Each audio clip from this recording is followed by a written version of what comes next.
In today's episode, I will have the opportunity to speak to the General Manager, Product and Loyalty of Journey Beyond, Adelaide-based Fiona Watson. Fiona is a passionate, authentic and respected people leader. Building collaborative, motivated and high-performing remote teams focused on delivering shareholder and customer results. Maximized team member output, driving engagement, development and results through effective coaching, honest mentoring, and structured development programs. Joining Fiona Watson on today's episode is Jason Simpson, who is not unknown for those who follow the podcast. Jason is the Sales and Business Development Manager for the Travel Corporation, and he's about to graduate in the end of October.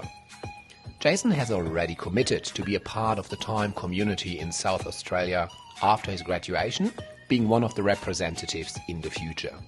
I can't wait to hear about the South Australian Time Committee and the Time community in and around Adelaide. Hello and welcome back to the newest episode of our Time podcast, today with Fiona and Jason. Welcome to the show, the two of you. Thank you. Thank you very much. Awesome. I had recorded a little intro, so I don't have to share too much right now. But I would like to do the little icebreaker session with you, so we learn a few things about you that you have not reflected on your CV or LinkedIn or in the usual networking chats. Is everyone ready for that? Sure, let's do it. Excellent. All right, let's start with Fiona. Fiona, bus or bicycle?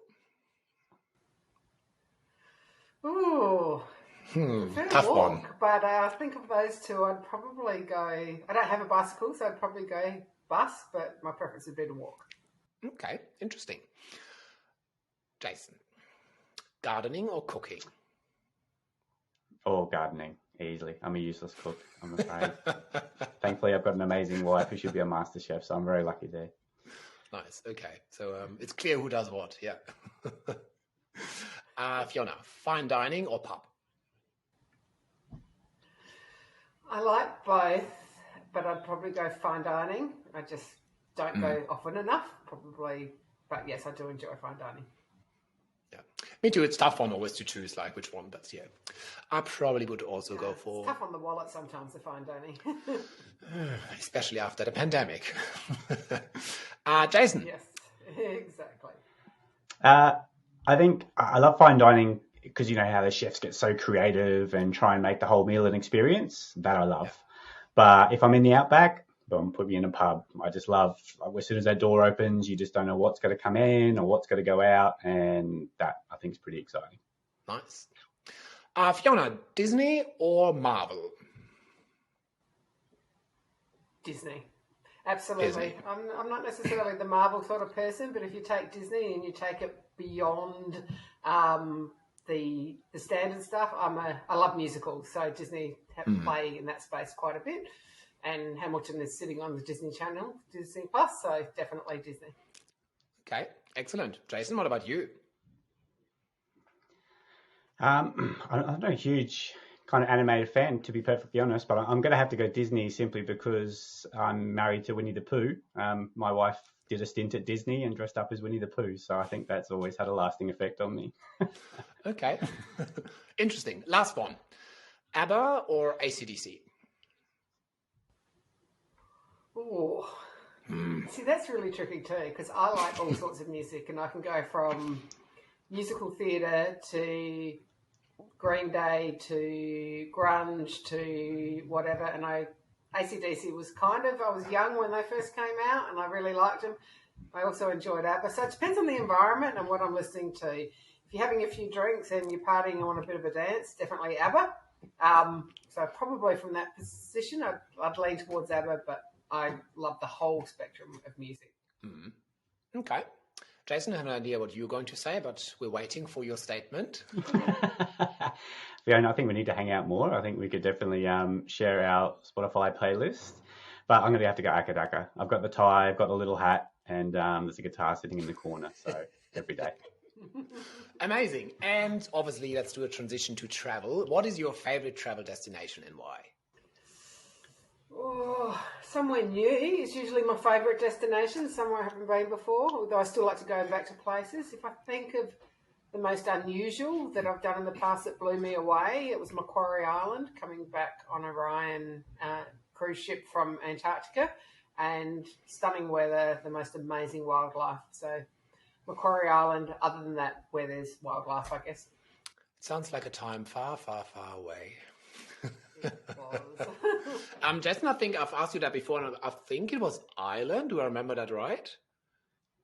Actually, southern Spain. It was that little, or more so the crossing from Iberia to Morocco. Right. You know, when you have that contrast of that European culture to the sounds and the smells of the Moroccan Medina. Right, I remember now. Fantastic.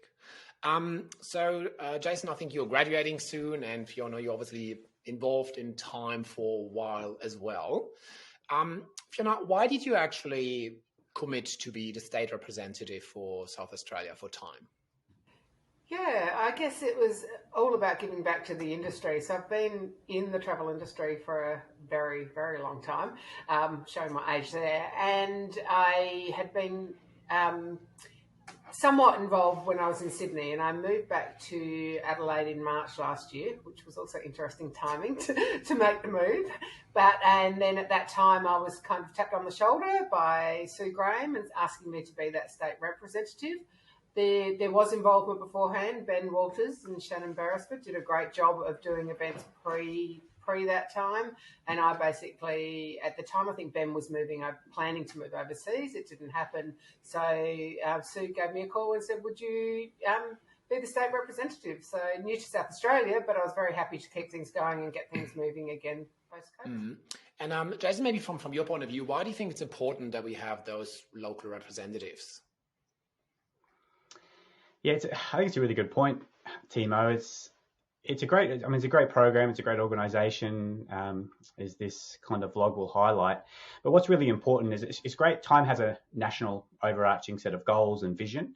But I mean, just look at the last 18 months, you know, the way in which the pandemic has affected everything. We're one country, but we've had to take such a regionalised approach to absolutely everything that we do. So if we can have someone on the ground locally to kind of take that national vision and strategy and to use their local networks and have a level of autonomy, I guess, it allows us to kind of alter that strategy and to really, I guess, broaden the scope and the width, and more importantly, is the whole program is about is helping as many people as we can. So we can do that with those contacts in our each individual states. Mm-hmm. Fiona, you mentioned you were fairly new to South Australia, but you were still happy to take on the role. What were some of the obstacles or hurdles that you had to overcome to establish time there or to drive time further? So I think one of the big challenges was I got handed quite a healthy database, which was great. But then as we got into it, with what had happened with COVID, is so many people had either been stood down or moved on. So losing contact with people and trying to find ways to get in contact with people was probably one of the key challenges. We were lucky enough that we were able to get people together back in April with an event that was face-to-face, and that different people were able to spread the word a little bit further, and from that we've sort of broadened into building a little bit of a state-based committee as well. But I'd say that was the biggest challenge, was getting the people and also getting out and knowing some of the South Australian people, which Jason is a great asset because he's out on the road. He knows a lot of the individuals, whereas I was new to South Australia, or new to being back in South Australia after being away for a long time. And Jason, let's assume I've never heard of time, and we meet somewhere at work, and you say, please come to the networking function. I want to show you time. What would you tell me, or how would you explain what's happening on a networking event?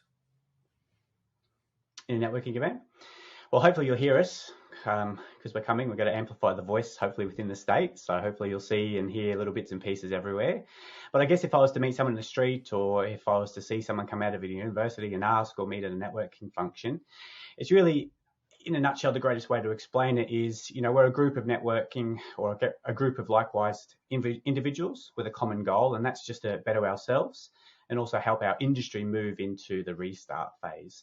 So whether you're new, just got into travel, whether you've been here for 30 years, or whether you're somewhere in between and you perhaps are at that point where you want to make the next step, or you're just kind of questioning, is this role the right role for me and how do I get a bit more clarity around where I might want to go, then the networking opportunities and the gaps and the doors that this opens is, I think, the greatest thing about the organisation and the program. So that's why I'd say definitely get involved to help kind of start and get that career progression moving. Mm-hmm.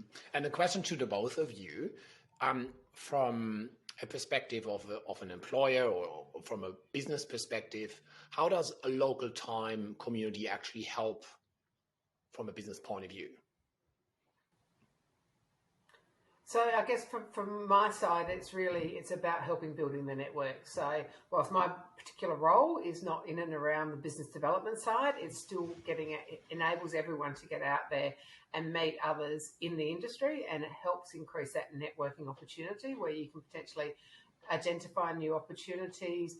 Last time we had an event, we had Dennis Bunnick speak, and it was really interesting to hear from his perspective what was happening and the impacts of COVID. So it's an opportunity from a business perspective to speak to people sort of on a more social basis, but to understand what's happening in other businesses. And I think a lot of people in April really found that useful, being able to connect, share common challenges, particularly through COVID, and sort of get ideas on what to do to help overcome some of those challenges. Jason, anything you want to add to that? Yeah, I'd have to agree and definitely second everything Fiona said. The networking piece and that introductory element is such a key. You might have 1,000 ideas a day, but you might not know how to execute them or the broader reach of how those ideas could actually be implemented across different categories. So one of the great things it does is when you meet these new people within the industry whom, could literally just be down the road, but you've never had a chance to have that introduction, is you start to build a network and it really starts to gain or add value to some of those ideas and the execution. And we've already seen that, like Fiona mentioned, in some of the events we've managed to have, whether they're virtually or in person, that you can see the networking happening in the room. You can see those light bulb moments. And then it's great to hear a couple of months later to hear how those projects have actually taken off and they're in progress. And that's a pretty powerful thing. Amazing. And if you think about the local time community around Adelaide or South Australia in general, if you think maybe forward, let's say 12 to 24 months, what's the ideal future? What are you working towards to? It's such a traditional. The ideal future. It's such a traditional. When all those planes are traveling internationally and the stores are busy, it's going to be a pretty glorious time. I think, if anything, we definitely love to increase the member database, or both the mentee and the mentors. I guess ideally, we'd love for our name to be more, I wouldn't say mainstream, but a common practice in amongst the travel industry with some of the big, maybe education bodies, and also in some of the bigger businesses that we have here within South Australia. We'd love really, I guess, for time to be seen and acknowledged as a really credible pathway to career progression and development, as opposed to, a program that kind of sits alone in itself, and to kind of highlight and give a voice to a lot of those mentors or graduated mentees so they can go out and be the big advocates for the program. So a lot more reach and engagement would be great. And how are you thinking of involving yourself after your graduation? Involving myself? Well, as Fiona mentioned, we've developed a bit of a small committee here in South Australia, which is quite exciting. So while I guess I'll be involved in, what I was saying, taking that national vision and ideas and then implementing or looping back to that autonomy that we have here in South Australia. And with our committee, we'll then break that down and go out and kind of target new areas and sectors and see who exactly we can help potentially get into this program. So I'd love to be the main voice for that and help drive a lot of the strategy and, of course, the executions. Absolutely love to get out to all the networking events that we can, which, networking is a huge part of what we've worked on, in particular myself with my mentor, and active networking, not just turning up at a bar to an event, grabbing a drink and going home. It's a lot more about getting out there and trying to find those contacts which can help and complement and grow your business. So an active role in that, and also help and guide and lead the committee that we have to kind of broaden our reach. Mm-hmm.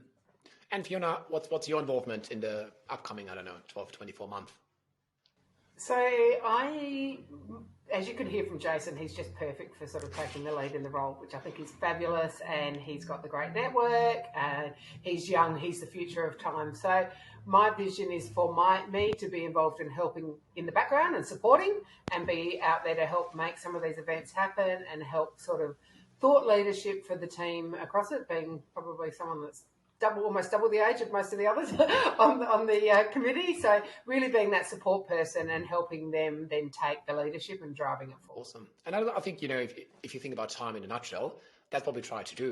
We try to inspire and get the next generation ready, and the next generation and the next generation. So that's great to see that you have a little frame in place to make that happen for South Australia. And I'm very positive the two of you will be a power team. It will just fly. Are you planning on any networking events for this year, or will you start in 2022 again? So the plan is for 2022.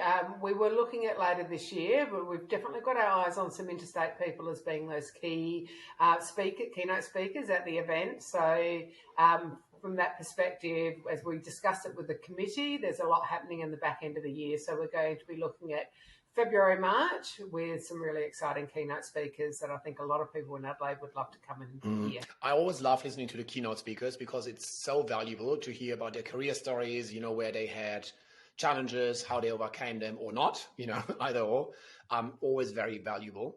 So yeah, I would love to attend, but unfortunately I'm caught in Sydney. Well, hopefully in February, March next year, you'll be able to come along. Freedom Day is coming. Absolutely. I fully agree.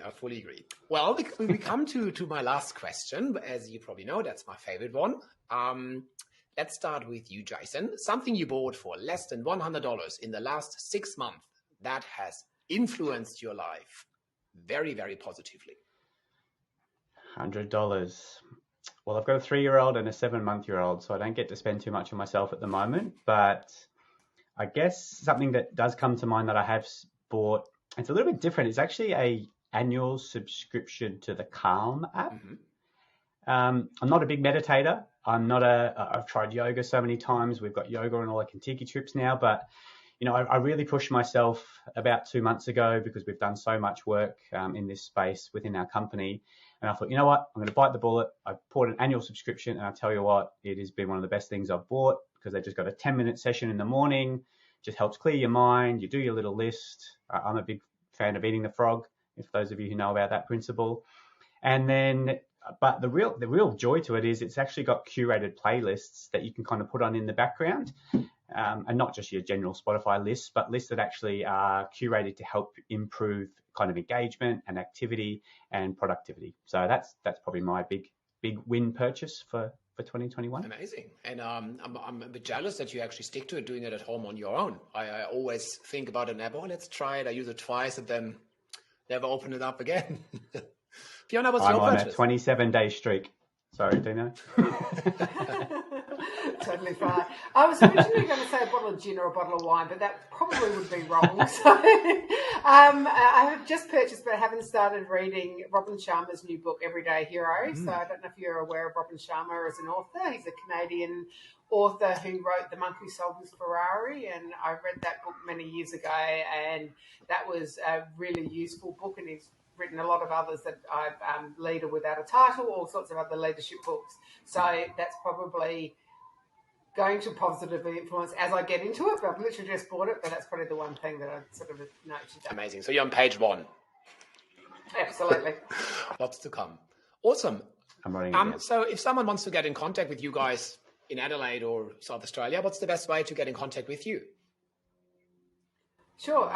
Either send us an email. Probably the easiest way to find us is on LinkedIn and connect with us on LinkedIn, or send us a note on LinkedIn if you haven't got the email. But certainly email us, or we are looking to set up a more generic email address shortly. But you can either email us or via Marie and the Time email address as well. So.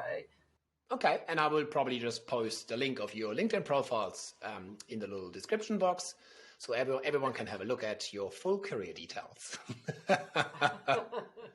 Lovely. Well, thank you so much for spending some time with me and giving me a bit of information around time, the time in South Australia. And yes, hopefully, as you just mentioned, I'm freed from Sydney and you are free to go anywhere, and then we will see each other in person. Can you imagine? Looking forward to that. Fingers crossed. I cannot wait, Timo. Or we can come and see you at the Opera Bar. How's that sound? Amazing. Drinks on you, I'm in. All right. Thank you so much. Thanks, Timo. Thanks, Fiona.